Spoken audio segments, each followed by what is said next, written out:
Jadi nggak langsung semuanya. Market akan crash. Jika order besar itu dieksekusi, seperti yang terjadi di Citibank. Kita akan membahas 5 topik. Engulfing. Dulu pernah dianggap sakti. Tahun 2008, Bulkowski di bukunya, bullish engulfing itu punya 63% akurasinya. Dan untuk bearishnya 79%. Di tahun 2021 dari 100 trade biru yen hold 1 candle, itu tahu nggak akurasi ini berapa? 54%. 66% untuk bearishnya. Di tahun 2023 kemarin 42% dengan risk reward 1:1. Bayangin 42% akurasi untuk bullish engulfing dan untuk bearishnya sekitar 46%. Artinya, loh kok makin lama makin turun? What happened? Why? Apakah market sudah berubah? Atau kita saja yang malas untuk memahami konteks price actionnya? Nah, sekarang kita akan membahas 5 topik. Yang pertama, kenapa alasan zona fresh itu penting? Yang kedua, bagaimana identifikasi zonanya, cara identifikasi zona fresh atau tidaknya. Yang ketiga, order institusional besar, yang mana itu adalah alasan kenapa liquidity gap itu terjadi, alias unfilled order. Kita akan bahas lebih dalam nanti, jangan lewatkan. Ini keren ini. Yang keempat, tidak semua zona fresh itu layak untuk di-entry. Why? Nanti kita akan jawab juga. Nomor 5, dan yang terakhir, zona fresh untuk akurasi. Nah, oke, yang pertama, alasan. Alasannya karena fresh.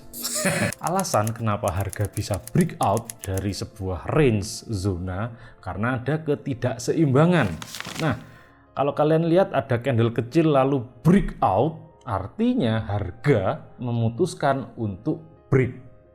Dari fenomena ini, setelah break itu menghasilkan zona yang kita sebut sebagai unfilled order. Kenapa kita sebut sebagai unfilled order? Karena ada order yang belum keisi, harga sudah keburu break. Kita akan bahas lebih detail di bagian ketiga nanti tentang IT pocket, institutional trader pocket. Nah, kalian lihat kan seperti kayak candle engulfing kan? Atau let's say candle kecil lalu terjadi marubozu. Nah, zona ini adalah tempat yang bagus untuk mempertimbangkan kita masuk kembali. Kenapa? Kalau di break, di zoom, di time frame kecil, kalian akan melihat fenomena retrace kembali ke zona fresh itu seperti major retracement setelah breakout trend kecil tanda kutip. Break, retrace, lanjut klasik. Nah, kalian akan lihat banyak sekali fenomena ini terjadi. Lihat sendiri di chart dan kalian akan tahu maksudku apa. Nah, sekarang apa yang akan terjadi jika suatu zona itu ditinggalkan? Ada nggak di sini yang ini nandai zona fresh tapi nggak disentuh? Nah, apa yang terjadi jika suatu harga itu fresh tapi ditinggalkan, nggak retrace ke situ? Bagian kedua, bagaimana cara mengidentifikasi zona? Nah, wujud zona fresh itu kayak apa? Simpelnya, logikanya itu sideways. Ada harga sideways, lalu harga mengambil keputusan untuk drop atau naik. Kita simulasikan drop turun. Artinya harga sudah broken range sideways ini, kestabilan ini.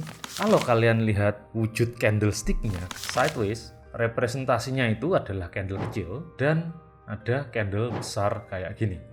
Ini adalah zona fresh kita. Cuman ingat, jika ada harga dari sini lalu retrace ke area fresh lalu drop, di reject drop, artinya zona fresh ini telah terkonsum atau zonanya telah diambil, yang menjadikan zona ini itu tidak fresh. Wujud candlestick kurang lebih seperti ini. Oke, kita sekarang akan lihat contoh real case-nya. Ya. Kita akan sekarang membaca harga masa lalu. Karena harga masa lalu kita akan jadikan contoh.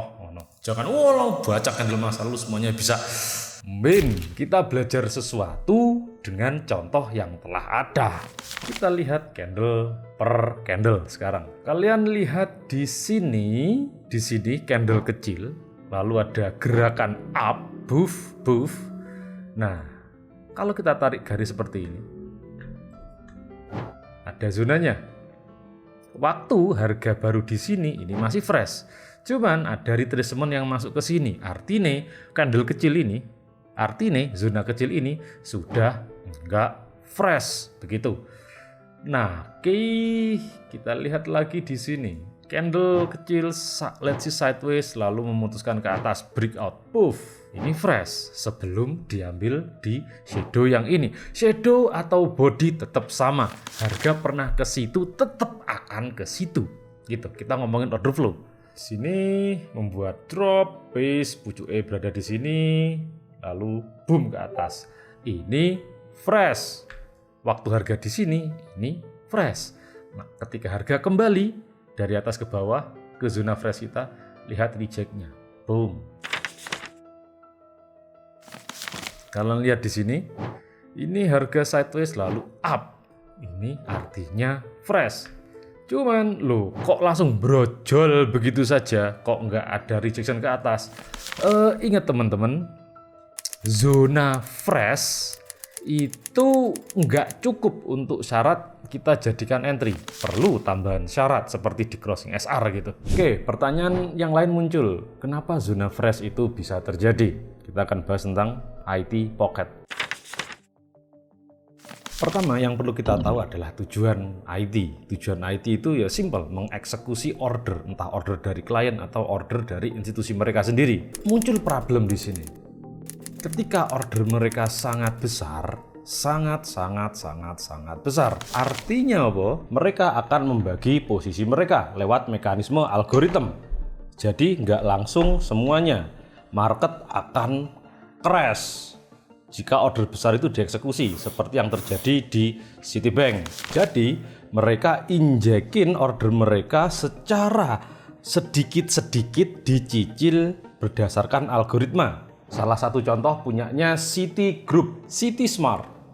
Dan salah satu metode eksekusi mereka adalah TWAP alias Time Weighted Average Price. Dieksekusi berdasar waktu. Contoh 1 jam, masukin. Lagi 1 jam lagi, masukin. Masukin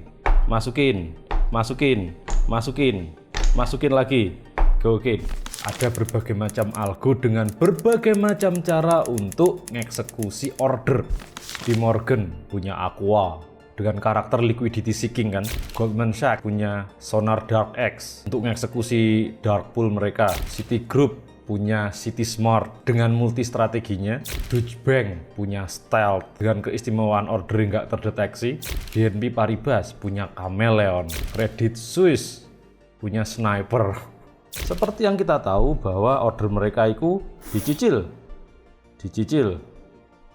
Injek, sell lagi. Oke, cuman ketika diinjek kok tidak terserap, maka akan drop. Ada liquidity gap di sini. Nah, pertanyaannya kalau harga drop apakah mereka mau injek lagi? Logika saja. Sebagai seorang seller, kita mau nge-sell di harga yang mahal. Nah, kalau harga drop dan dinilai itu nggak relevan dengan tujuan mereka akan tunggu lagi di level ini untuk diinjekin lagi. Dan itulah kenapa harga fresh itu terjadi. Ada explanation-nya secara psikologi dan secara order flow yang nggak akan aku buka di sini. Of course.